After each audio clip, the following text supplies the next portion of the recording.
L'humanité existe depuis des milliers d'années et elle a utilisé des navires pour tout transporter. Même à ce jour, 90% des échanges commerciaux dans le monde se font par les océans.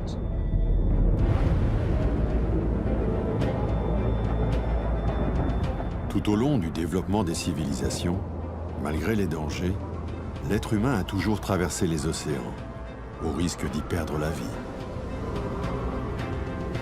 Jusqu'au milieu du XXe siècle, les prévisions météorologiques étaient limitées.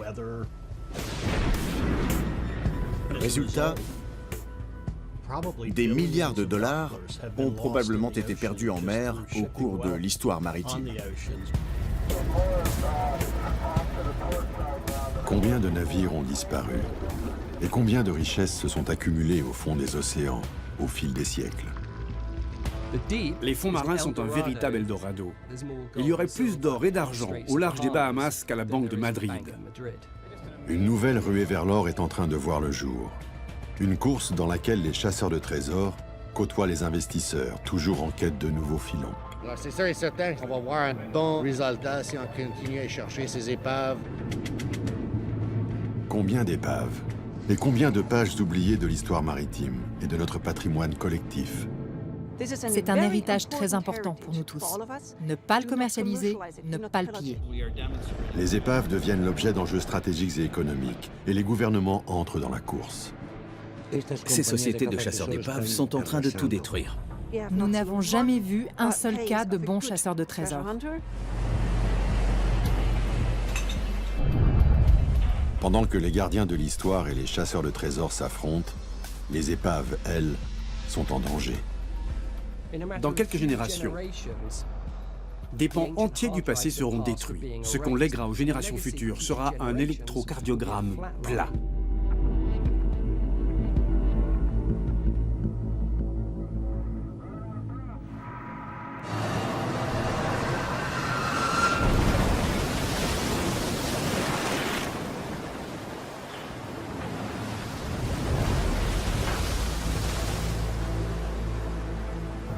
Qu'il soit dû à l'erreur humaine, à un problème technique ou encore aux caprices de la météo, le naufrage fait partie intégrante du transport maritime.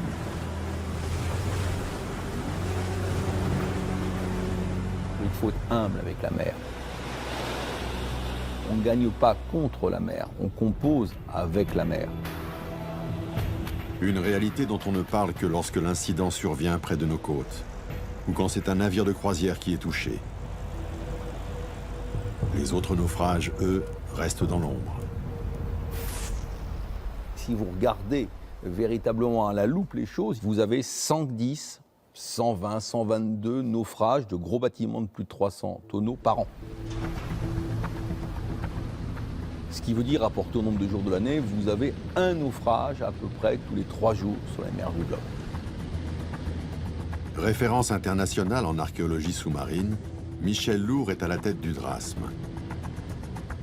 C'est le département des recherches archéologiques subaquatiques et sous-marines. Depuis près de 4 décennies, ces missions l'ont mené sur tous les océans de la planète. C'est par un bateau qu'on transporte le plus facilement des produits pondéreux et à longue distance.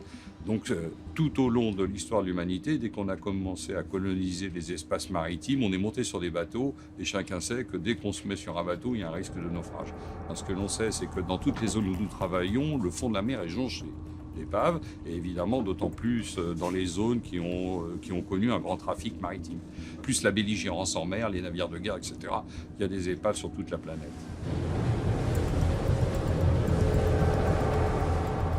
Alimentation, carburant, matières premières ou produits de consommation, 90% de tout ce que nous consommons passe par la mer. 60 000 navires, qui sont le flux sanguin du commerce international et qui empruntent des routes maritimes tracées au fil des siècles. Mais combien de bateaux ne sont jamais arrivés à bon port?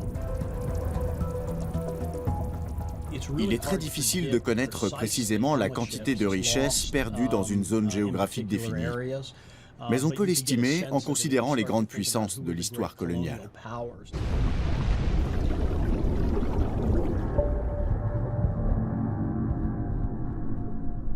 Sachant que des navires coulent depuis 2000 ans, est-il raisonnable d'estimer qu'un millier d'entre eux ont sombré chaque année? Oui, je le crois.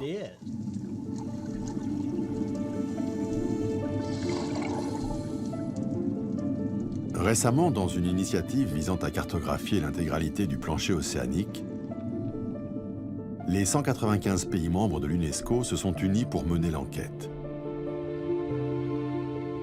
Et ils ont avancé une estimation. Il y aurait 3 millions d'épaves dans le monde. Il pourrait y en avoir plus ou beaucoup moins. Il est difficile de savoir si elles sont encore là, s'il en reste quelque chose. Beaucoup de navires ont coulé sans qu'ils soient consignés.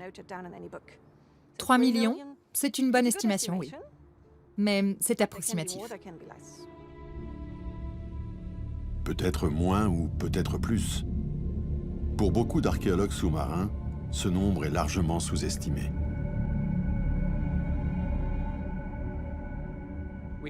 Selon les grandes théories des grands scientifiques, il y aurait 3 millions d'épaves au fond des mers. Mais la vérité, c'est que personne n'en sait rien. Il y aurait 6 000 épaves au large du Royaume-Uni. Mais on sait que tout au long de l'histoire, 37 000 navires ont disparu là. Donc, quel que soit le chiffre avancé, il sera en dessous de la réalité. Les océans recouvrent 70% de la Terre, mais on en a exploré moins de 5%. Qu'est-ce qu'il y a au fond? L'humanité navigue depuis des milliers d'années. Donc je dirais que ce chiffre est réaliste, et même qu'il y a beaucoup plus d'épaves que ce que l'on pense. Nous ne savons rien. Le plus gros des épaves du monde reste à découvrir. Et à mon sens, la plupart se trouvent en mer de Chine méridionale.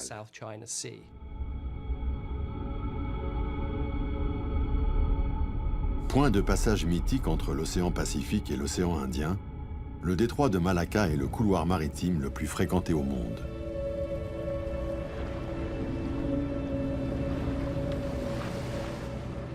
Et Singapour en est le port.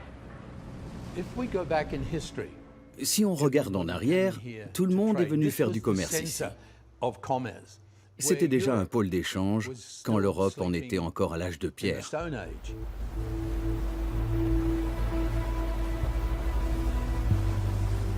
C'est ici que le capitaine britannique Michael Hatcher a fait ses premières armes comme chasseur de trésors.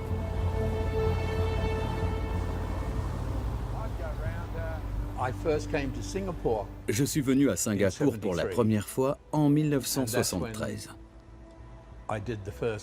C'est à ce moment-là que j'ai trouvé mon premier trésor. Et depuis ce jour, je suis accro.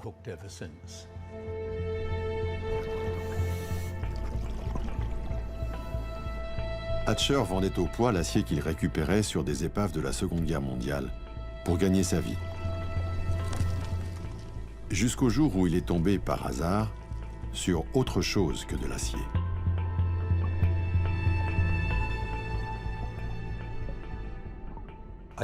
Je ne connaissais rien à la porcelaine.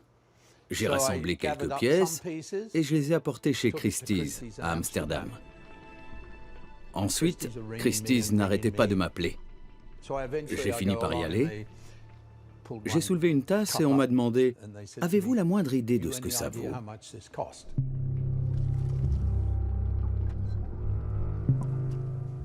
Moi, je dirais 5 $. On m'a répondu « Que diriez-vous de 5 000 ?» Et là, j'ai demandé « Vous en prendriez combien ?» Et eux « Parce que vous en avez d'autres ?» Le plongeur avait découvert sans le savoir le Nanking. Une embarcation engloutie en 1750 après avoir heurté un récif corallien. Avec à son bord une véritable mine d'or. C'était la première fois qu'on avait découvert une telle quantité de porcelaine. In Amsterdam, they've been queuing round the block for hours on end just to glimpse the Nanking treasure was found 100. Aussitôt, celle qui est désormais connue comme la porcelaine de Hatcher entre dans l'histoire comme un raz-de-marée. The volume and variety of porcelain up for sale is vast. There are complete dinner services with place settings for as many as 144. Et toute la cargaison du Nanking est mise aux enchères à Amsterdam. En tout, on a repêché 27 000 pièces. En écouler autant, ça risquait de noyer le marché et de faire chuter les prix. Mais ça n'a pas été le cas. Ça a créé de l'intérêt sur le marché et cela a remis en lumière l'histoire de la porcelaine de Chine. Les 27 000 pièces de porcelaine de Chine sont vendues en quelques jours à des acheteurs venus du monde entier. Un jackpot de près de 10 millions de dollars pour Hatcher et son équipe.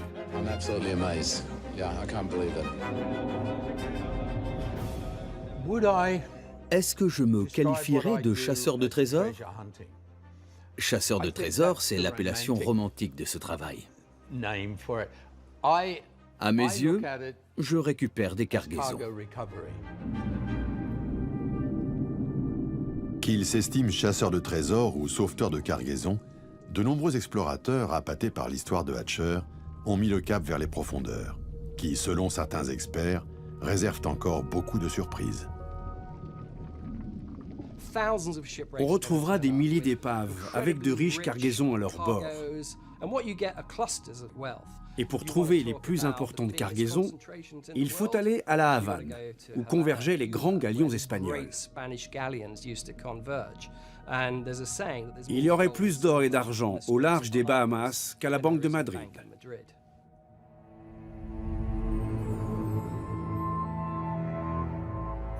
La fièvre de l'or. Pour le royaume d'Espagne, le XVIe siècle est le bien nommé siècle doré. Pendant plus de 150 ans, les Espagnols pillent jusque dans les tombes l'or du Nouveau Monde. Quand vous tenez dans vos mains un lingot d'or, une pièce d'argent, une émeraude ou une perle, dites-vous que vous avez là le fruit d'un génocide. Toutes ces matières ont été extraites dans des mines de Colombie, du Mexique, du Pérou, où des milliers d'esclaves indiens et africains ont été tués pour enrichir l'Espagne.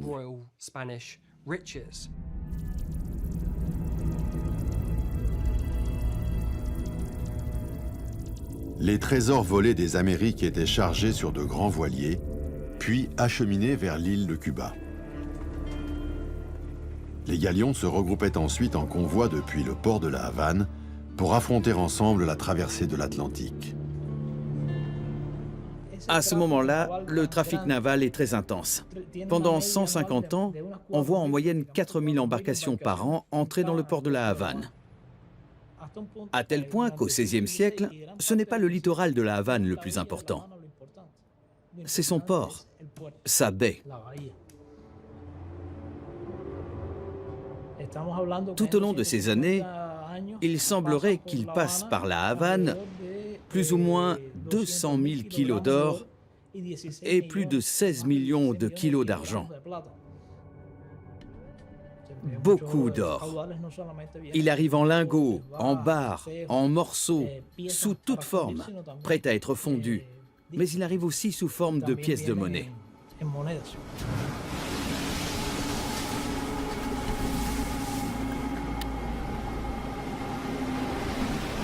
Plus de 3000 épaves reposent sur les fonds marins à proximité de l'île.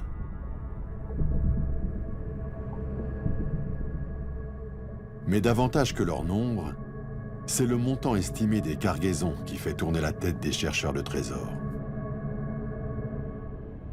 Cuba est l'exemple type d'un pays où la probabilité de récupérer des richesses est énorme.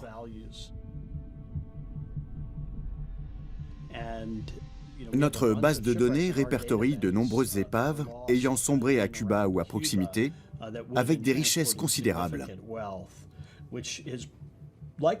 Une seule cargaison vaudrait des centaines de milliers de dollars. «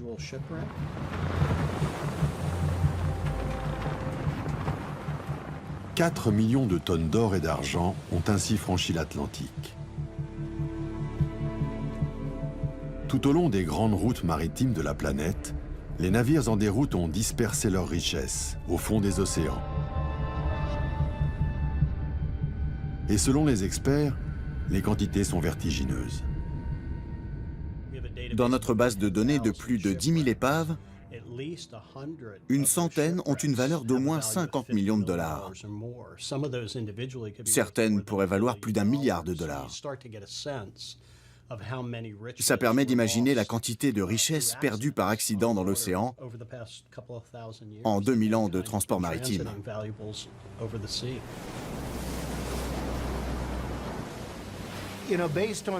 D'après les sources historiques et les données que j'ai pu consulter, un tiers de l'or, de l'argent et des autres métaux et pierres précieuses appartenant aux hommes a été perdu en mer.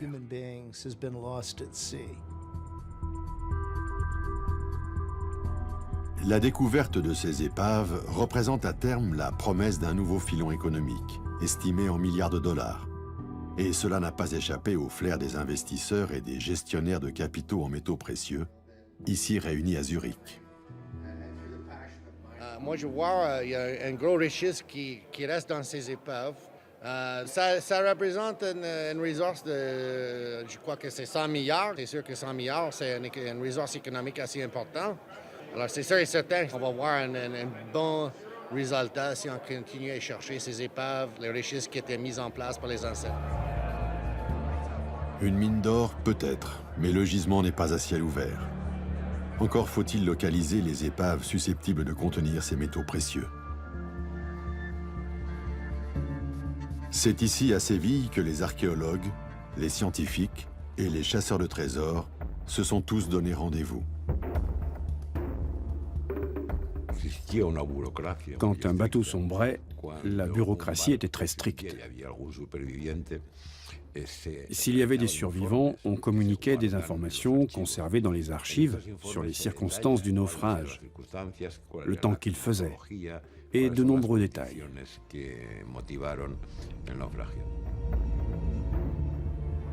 Le bâtiment des Archives générales des Indes abrite 9 km linéaires de précieux registres, dans lesquels sont répertoriés tous les voyages des navires espagnols.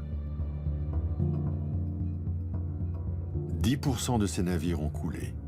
Mais où exactement? Car à l'époque, le positionnement GPS n'existait pas. De nombreux navires ont quitté le Nouveau Monde chargés d'or et d'argent, et beaucoup ont coulé. Mais il existe très peu de données de navigation. Un dossier de recherche qui dit « Le navire a quitté la Havane en 1580 et a coulé quelque part entre la Havane et l'Espagne », ce n'est pas intéressant pour nous. Ce qu'il nous faut, ce sont des données de navigation précises pour limiter la zone d'investigation et que ça reste rentable.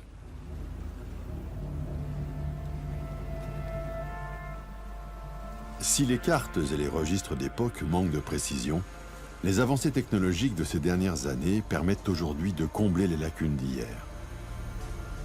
Trouver une aiguille dans une botte de foin est désormais chose possible, même si cela reste laborieux.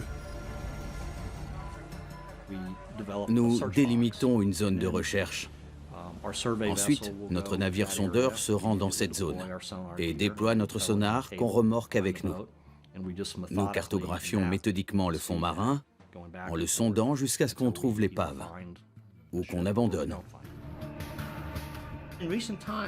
Désormais, avec l'avènement des véhicules sous-marins autonomes, de la technologie robotique, des nouveaux capteurs, le travail des explorateurs est plus facile et plus rentable. Le sonar permet de détecter des objets d'1 centimètre de large. Le laser va même jusqu'à une largeur d'1 millimètre. Les outils s'affinent. Désormais, la photogrammétrie permet de reconstruire virtuellement les fonds marins. La technologie a pulvérisé la barrière des profondeurs. Les limites de la plongée scientifique, ça tourne autour de 70 mètres. On arriverait à réunir une équipe pluridisciplinaire. Au-delà, ça devient très illusoire. Et au-delà de 300 mètres, de toute façon, l'humain n'a plus sa place.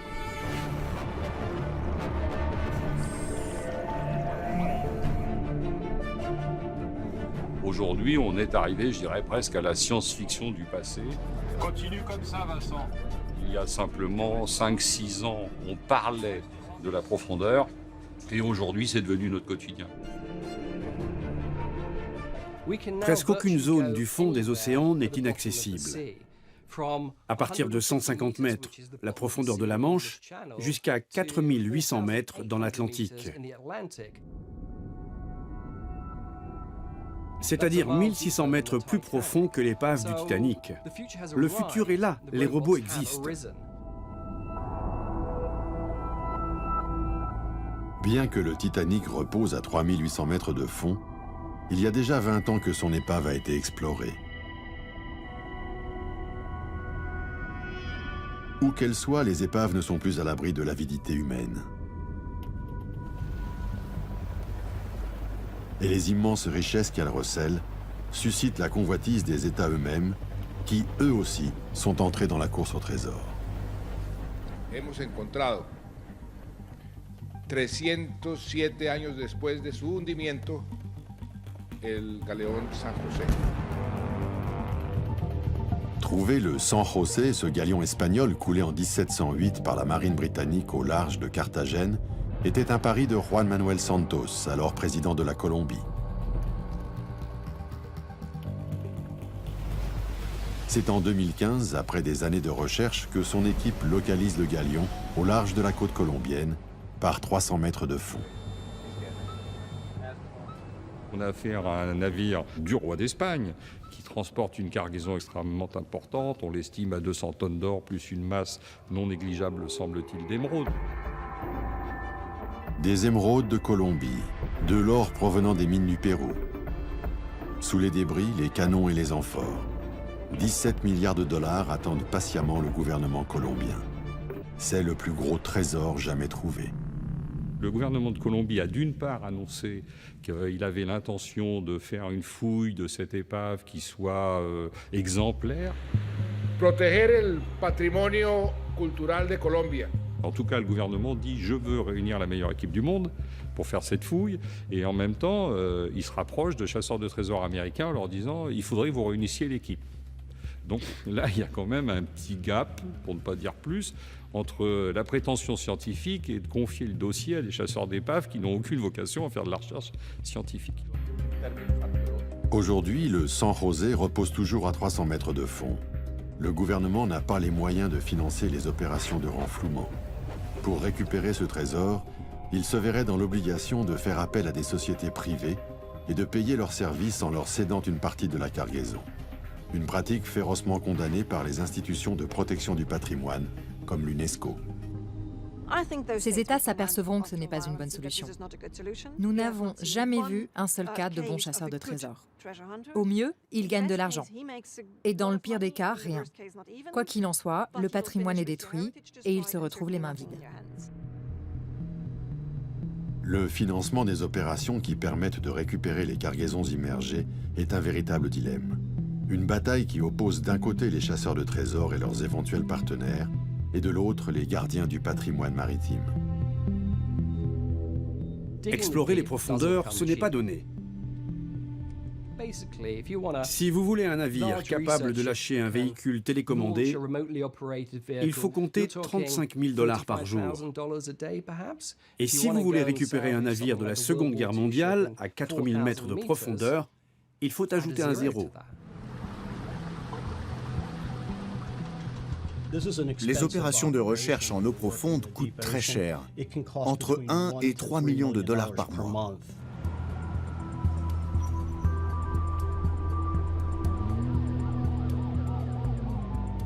Des millions de dollars. C'est le prix du ticket d'entrée dans la course au trésor. Un prix que seules des sociétés comme Odyssey Marine Exploration peuvent se permettre. Basé à Tampa, en Floride et coté en bourse, Odyssey est un des poids lourds de la récupération de métaux précieux. Odyssey Marine Exploration prospère dans l'exploration marine depuis 1994. Pendant les 20 premières années, l'entreprise s'est concentrée sur la recherche d'épaves contenant des cargaisons en bon état et pouvant être revendues. Odyssey a déjà touché le jackpot. En 2007, la société privée débarque sur l'aéroport de Tampa 17 tonnes d'or et d'argent en pièces et en lingots. Le magot provient d'une frégate espagnole baptisée Nuestra Señora de las Mercedes et coulée en 1804 au large des côtes du Portugal. Ils l'ont fouillé et ont ramené en Amérique pour 500 millions de dollars. En pièces d'argent, il y a quelque chose comme 590 000 pièces. La cargaison de la frégate Mercedes, c'est alors le plus grand trésor jamais remonté à la surface.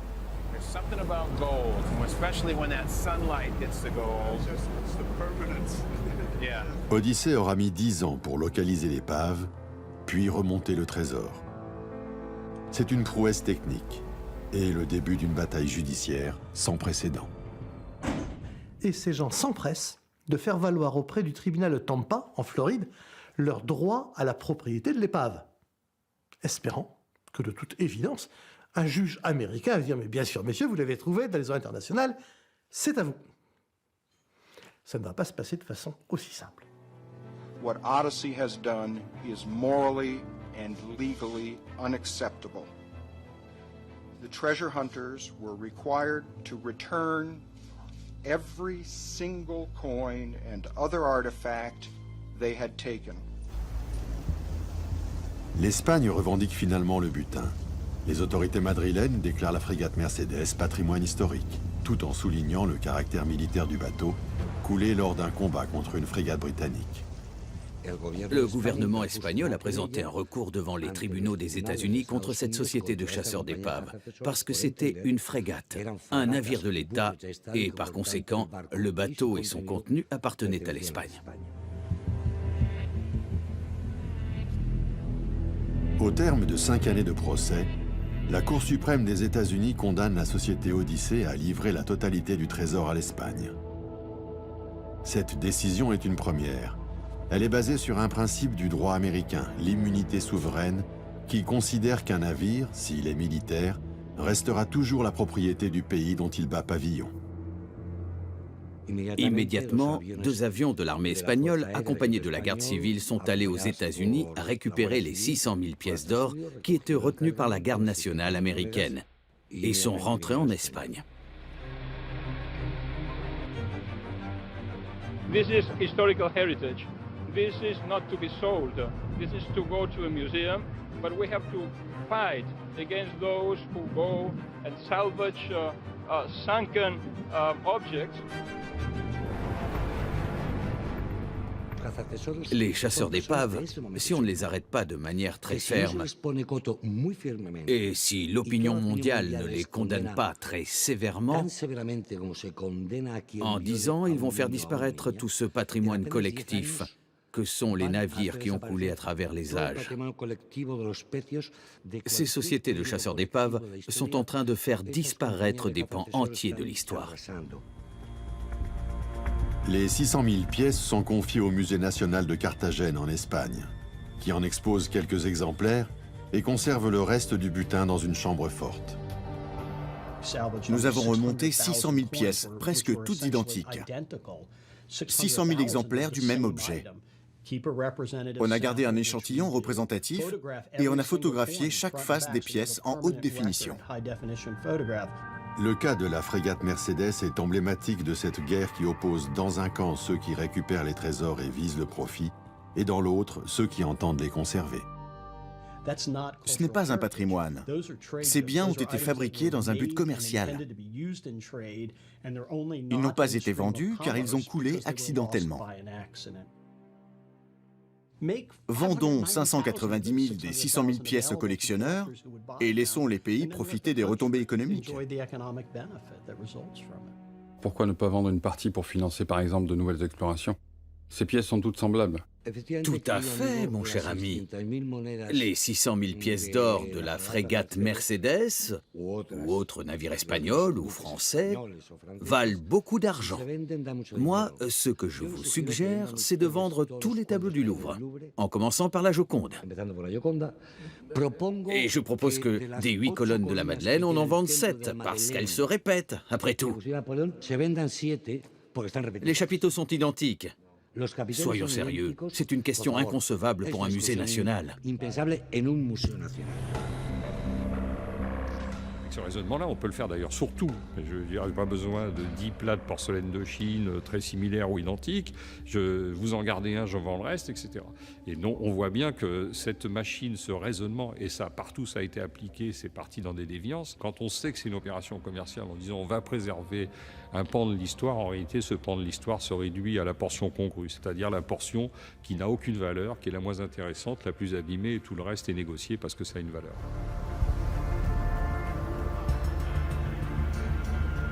Si les chasseurs de trésors sont les seuls capables d'accéder aux épaves, comment s'assurer qu'ils ne détruiront pas les objets sans valeur marchande pour optimiser leurs coûts et remonter un maximum de biens de valeur en un minimum de temps? Selon eux, la position des archéologues et des institutions en matière de protection du patrimoine n'est pas réaliste. La communauté scientifique, qui influence la politique gouvernementale, est très opposée à un modèle commercial. Ne pas intervenir semble être la tendance au niveau mondial. L'ONU, via l'UNESCO, qui est l'entité concernée par le sujet en son sein, préfère que les objets soient laissés in situ. Puisqu'ils sont là, laissez-les. Odyssée et la majorité des sociétés de récupération de trésors fondent leur discours sur l'un des paragraphes de la Convention de l'UNESCO. Il y est écrit noir sur blanc que la préservation in situ doit être une priorité. Selon eux, cette convention ferme la porte à tout type d'exploitation. C'est complètement faux. L'UNESCO ne dit pas qu'il faut laisser les objets au fond des mers. L'UNESCO dit qu'il faut les laisser sur place, jusqu'à ce qu'on ait les moyens techniques et d'investigation pour garantir une procédure correcte.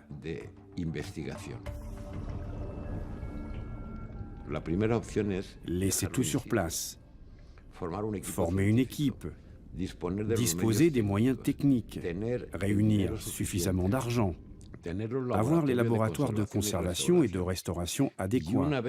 Et, une fois ces conditions réunies, on peut commencer les fouilles.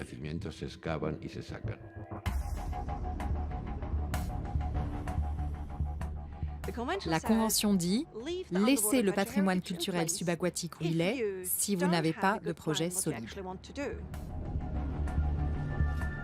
Récupérer des cargaisons immergées est aujourd'hui possible, mais selon un protocole de préservation encadré et contrôlé par les archéologues de l'UNESCO.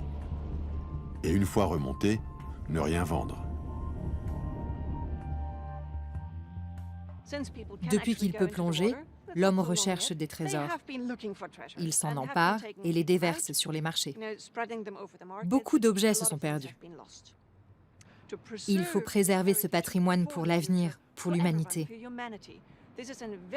Ce patrimoine subaquatique est essentiel. Toutes les traces que l'humanité a laissées dans les océans.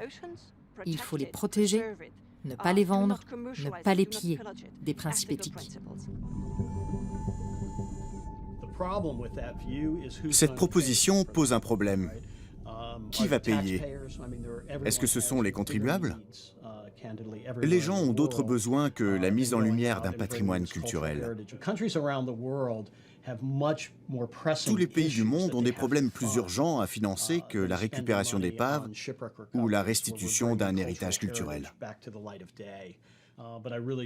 Mais je pense qu'il pourrait exister un modèle qui comporterait un aspect commercial et où tout ce qui a trait à l'archéologie, à l'histoire et aux connaissances universitaires pourrait être à la fois préservé et présenté.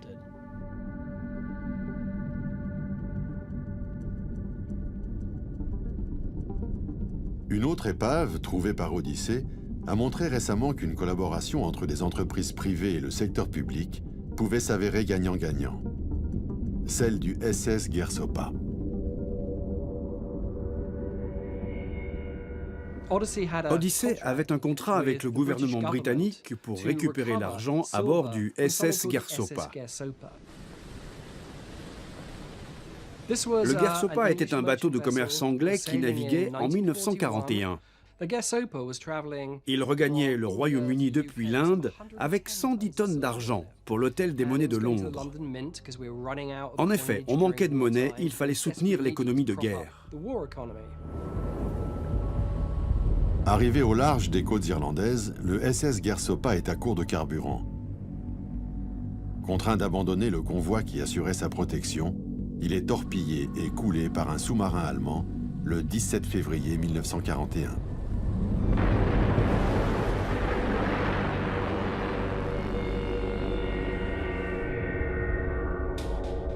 L'épave est localisée en 2011. Elle gît dans les abysses à 4800 mètres de fond. Grâce à une prouesse technique sans précédent, la société Odyssey, mandatée par le gouvernement britannique, remontera plus de 60 tonnes d'argent, sous forme de lingots. On a récupéré l'argent à 4800 mètres de profondeur. C'est 1600 mètres de plus que le Titanic. Et puis l'argent était fondu. Le gouvernement a eu sa part et Odyssey aussi. 3000 lingots, soit un total de 210 millions de dollars. Un jackpot que se sont partagés Odyssey et le Trésor public britannique. Et l'histoire ne s'arrête pas là. Mais vers la fin de l'exploration, on remontait autant de bouts que de lingots. On m'a demandé de chercher une solution. Grâce à l'argent déjà récupéré, on a envoyé les blocs de boue dans un laboratoire pour les analyser et les conserver. C'était imprévisible, mais on a pu sortir de l'obscurité environ 600 lettres.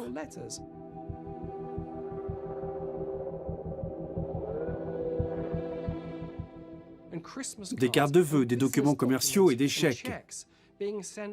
Ces courriers avaient été envoyés par des officiers britanniques à leurs épouses, par des missionnaires ou par des enseignants du Raj à la fin de l'année 1940, à l'intention de leurs proches. Ces documents sont des instantanés de la vie des Britanniques en Inde, destinés aux familles restées au Royaume-Uni. Cette découverte est très précieuse. Elle permet de connaître la véritable histoire du SS Gersopa. Ça donne un aperçu des bienfaits qui peuvent découler d'une approche commerciale. Cette approche a permis de financer la recherche scientifique. Ici, c'est le modèle commercial qui a permis un recours à la science.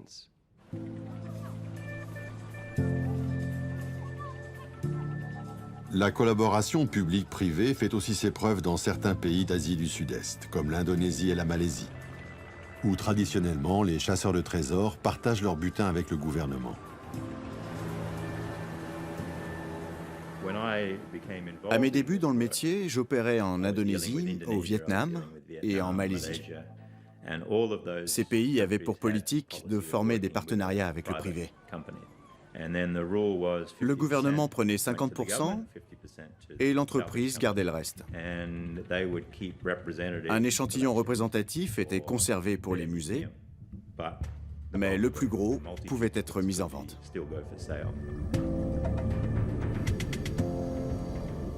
Ces accords ont permis au gouvernement de financer la recherche d'épaves et d'enrichir leurs musées sans avoir à supporter les frais d'exploration. Bien que l'ensemble des risques soit à la charge des chasseurs d'épaves, au final, la part du trésor qui leur revient permet de financer les fouilles.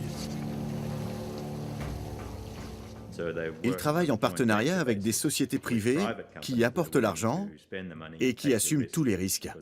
Des risques qui sont très importants. L'un des dangers est politique. On peut avoir un contrat avec l'État et quand on remonte un trésor, il peut très bien vous remercier et tout garder. C'est déjà arrivé.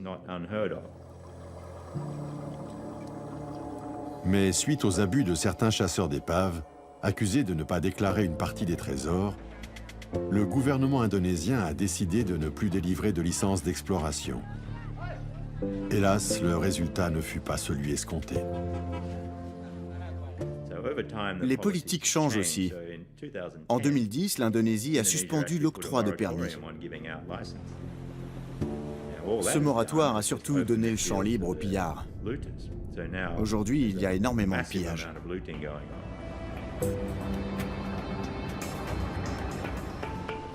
Pour les pêcheurs de la région, remonter quelques assiettes de porcelaine et les vendre pour une poignée de dollars est une source de revenus comme une autre.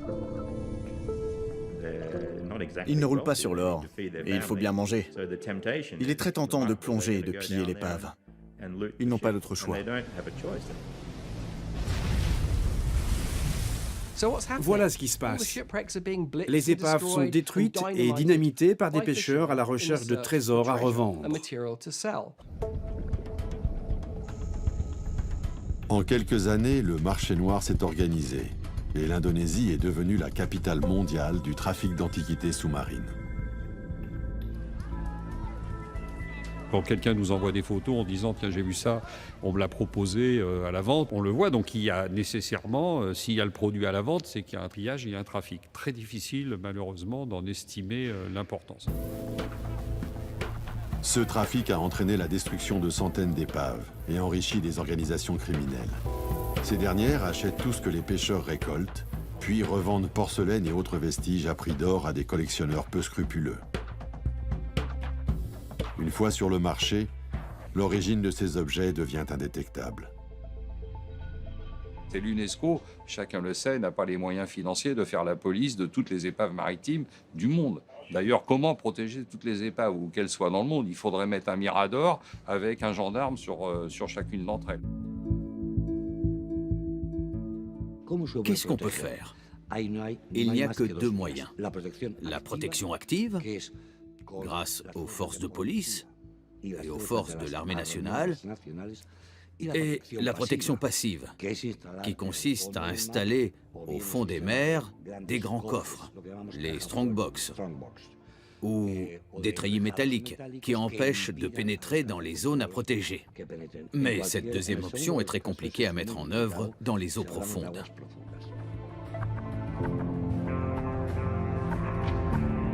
Certains sites archéologiques facilement accessibles ont fait l'objet de mesures de protection mises en place par l'UNESCO. Ces mesures restent anecdotiques car elles ne protègent que des épaves connues et déjà vidées de leur cargaison.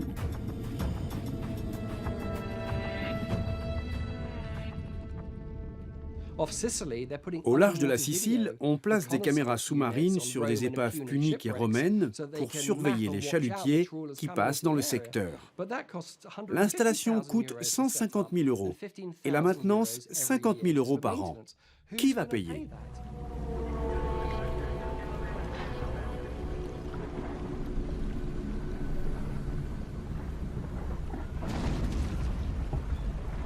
Alors que les institutions et les chasseurs de trésors se refusent à collaborer, certaines épaves deviennent l'objet de batailles géopolitiques.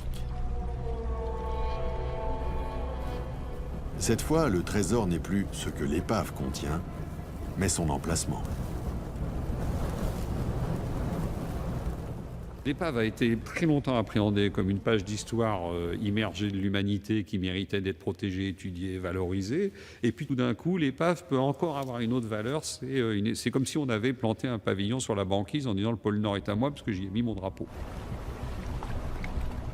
Depuis plusieurs décennies, le Canada finançait la recherche de deux épaves, l'Erebus et le Terror, disparus en 1845. L'expédition de John Franklin avait pour objectif de relier l'Atlantique au Pacifique en passant par le nord du Canada. La mission a tourné court lorsque ces deux bateaux furent broyés par les glaces. Les bateaux ont coulé, personne ne savait où. Il y avait des rumeurs et des témoignages chez les Inuits.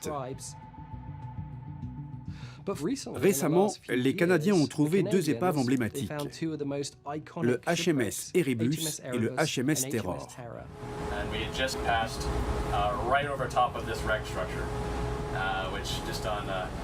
I think we could tell exactly what it was in a few seconds. It's definitely a shipwreck. What was the reaction like? Winning the Stanley Cup. Ça pourrait avoir l'air d'une aventure à la Indiana Jones. Mais le Premier ministre canadien Harper s'est donné pour mission de retrouver ces épaves légendaires. It is about more than solving an age-old Canadian-British world mystery. Le Canada avait marqué l'emplacement. Les épaves sont là, cette zone est à nous.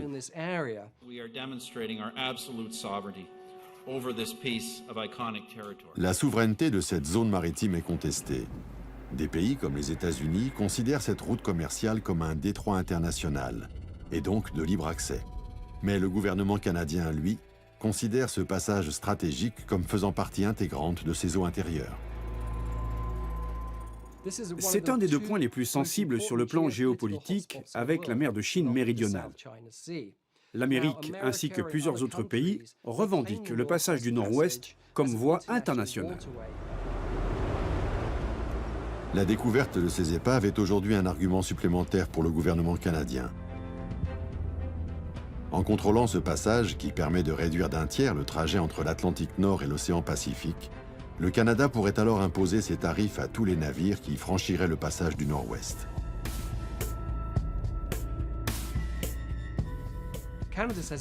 Si le Canada dit que c'est une mer intérieure, alors il peut contrôler le fret et toute la navigation jusqu'en Extrême-Orient. Cette voie permet de gagner des semaines, voire des mois.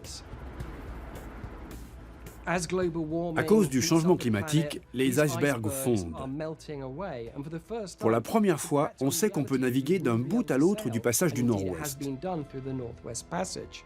On va aussi avoir accès aux îles alentours. Ces îles regorgent de richesses. Il y a par exemple un gisement de fer qui pourrait injecter des milliards dans l'économie canadienne. Des milliards de dollars. Sans compter les potentielles réserves de pétrole et de gaz naturel. Des gisements pratiquement inexploités, qui comptent respectivement pour 15 et 30% des réserves planétaires. La recherche de l'expédition Franklin n'est pas seulement une exploration sous-marine. C'est une affaire de gros sous. Convoitées pour leur cargaison ou leur position stratégique, les épaves représentent désormais un enjeu majeur. Ces vestiges du passé sont aujourd'hui au cœur d'un conflit en eau profonde. Et si le fossé se creuse entre les différentes parties, sous la surface, les épaves sont à la merci du temps qui passe. Avec le temps, tout ce qui gît au fond des océans va se décomposer entièrement. Les objets, le navire lui-même, la cargaison, tout ça, au fil du temps, va finir par être dissous par le milieu océanique. Il ne restera plus rien à découvrir.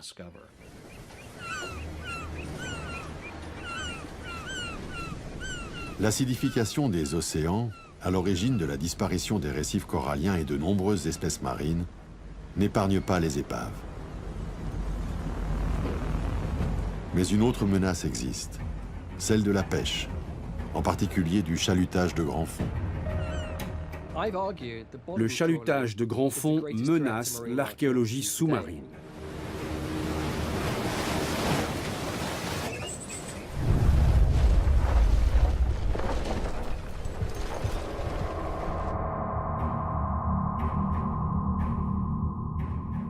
Certains pays militent pour que 30% des océans soient protégés de la pêche industrielle par la création de grandes réserves marines. Nous, on a vu revenir des morceaux d'épave tractés par des chaluts qui passent à 1500 ou 1800 mètres de fond. Ça en dit long. Et pratiquement dans la zone 300-700 mètres, dans les zones où il y a du chalutage, quasiment, je dirais, 8 épaves sur 10 sont ensachées dans des chaluts. Tous les ans, des chalutiers ratissent le sol marin sur une superficie égale à celle du Congo, de l'Inde et du Brésil réunis. Si un chalutier passe sur une épave, il la détruit. Les dégâts sont irréversibles. Le chalutage de grand fond est une technique devenue courante et globale. Une année de pêche profonde a un impact 800 fois plus important sur les fonds marins que la pêche traditionnelle. Mais comment réduire l'impact d'une industrie que la demande a rendue imparable? La pêche rapporte 93 milliards de dollars par an. Elle emploie 45 millions de personnes. C'est une industrie gigantesque.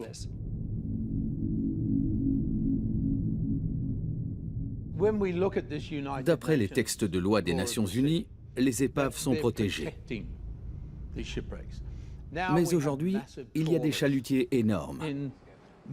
D'ici 100 ans, il est possible que toutes les épaves soient détruites à cause de ces navires de pêche qui deviennent de plus en plus performants.